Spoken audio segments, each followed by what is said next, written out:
Welcome, children. As you know, we have earlier discussed the chapter number 3, A Day with Nandu. So, today we are doing the question answers of that chapter. Let's see what is the first question. First question is, what is your weight? आपका weight कितना है? So, here it is written 40 kg. You can write 25 kg, 30 kg. जितना भी आपका wait है आपने उतना ही लिखना है. ओके.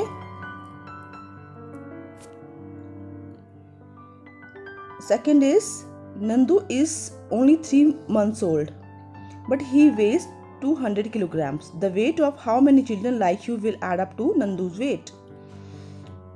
नंदू जो इसमें एलिफेंट है छोटा सा, उसका वेट है 200 किलोग्राम्स. आप जैसे कितने बच्चों को मिलाकर नंदू का वेट होगा? तो here it is written 5 children कि 5 बच्चों का 40 kg के अकॉर्डिंग 5 चिल्ड्रन का जो वेट है वो इतना होगा.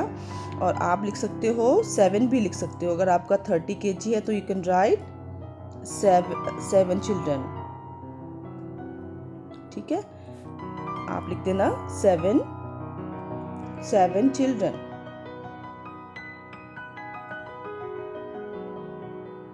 Next question is, if you were Nandu and you lived in a herd, what kind of things would you do? You are asked कि अगर आप नंदू होते और आप हर्ड में रहते तो आप किस तरह की चीजें करते? So the answer is, I would play, sing, dance, eat, etc. So write down the answer.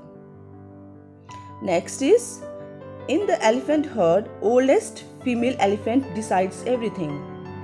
Who takes decisions about things in your family? जो एलिफेंट का हर्ड होता है उसमें ओल्डेस्ट जो फीमेल होती है वो उनकी हेड होती है, वो हर चीज डिसीजंस वो लेती है हर चीज का. तो आपसे पूछा गया है कि you are asked who takes decision in your family.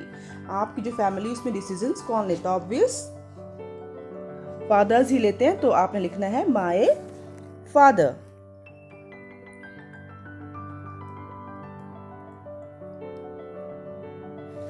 Nandu did things that he liked to do. If you could spend a whole day to go around with your friends, what all would you do? Nandu ने वही चीजें की जब वो अपने जंगल में गया तो जो उसको पसंद थी. अगर आपको अपने फ्रेंड्स के साथ टाइम स्पेंड करने का, घूमने का मौका मिलता है तो आप कैसे स्पेंड करोगे, क्या क्या करोगे? Then the answer will be, बच्चे ऑब्वियस क्या करते हैं? खेलते हैं, खाते हैं, गाते हैं, नाचते हैं. ठीक है, तो you can write the answer play, dance, sing, eat. So write down the answer.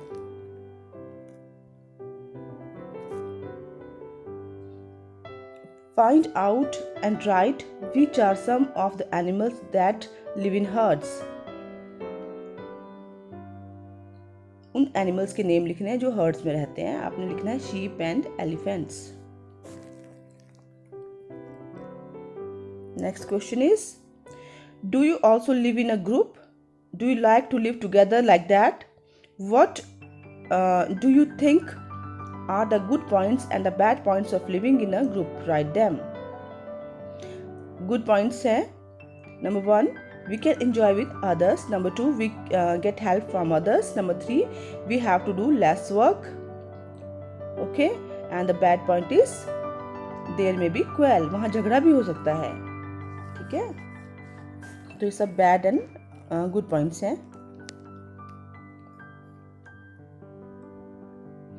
Have you ever taken ride on an elephant? How did it feel?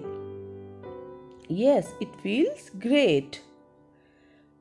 क्या तुमने कभी एलिफेंट को राइड किया है कि तुम कभी उसकी सवारी की है?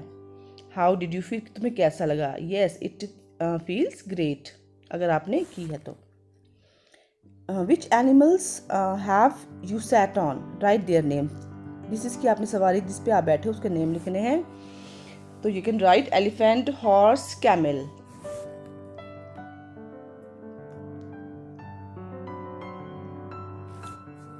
Why is the egret sitting on the buffalo. It eats insects on the skin of buffalo. Have you seen any animals reading on another animals? Write their names. आपको यहाँ होना चाहिए था writing. Question is wrong. Have you seen any animal riding on another animals. ठीक है, यहाँ reading नहीं riding होना था. The answer is the animal which is riding is answer is sparrow. Sparrow जो है वो दूसरे जो एनिमल्स के उनके ऊपर बैठती होती है, दिखाई देती है. The animal which gives the right and the answer is buffalo, crocodile. Write the names of the animals that are used for riding on: elephant, horse and camel. Write the names of animals that are used to carrying loads. जिनके ऊपर जो भार उठाते हैं animals: donkey, bullock and buffalo. Next question is, you have read what these animals say. Why you think that some of them are sad? People use them for different purposes and then give them pain. वो बिल्कुल easily रहते हैं, अपने comfortably रह रहे होते हैं, लेकिन जो लोग होते हैं अपने पर्पस के लिए उनको डिफरेंट टाइप से यूज़ करते हैं अपने पैसा कमाने के लिए, और उनको इससे पेन होता है. How do you think that they are different? The monkeys that dance to entertain people, and the monkeys that are free. The monkeys which are free are very happy. They do whatever they like, go wherever they want. जो monkeys में फ़र्क बताया है कि जो free घूमते हैं और जो दूसरे लोगों के लिए काम करते हैं उनमें क्या फ़र्क होता है. जो मंकी फ्री होते हैं वो बहुत ज़्यादा खुश रहते हैं और वो जो चीज़ें चाहे वो करते हैं, जहाँ मर्जी वो उछलते रहते हैं. ठीक है. So these are the questions, you have to write them all.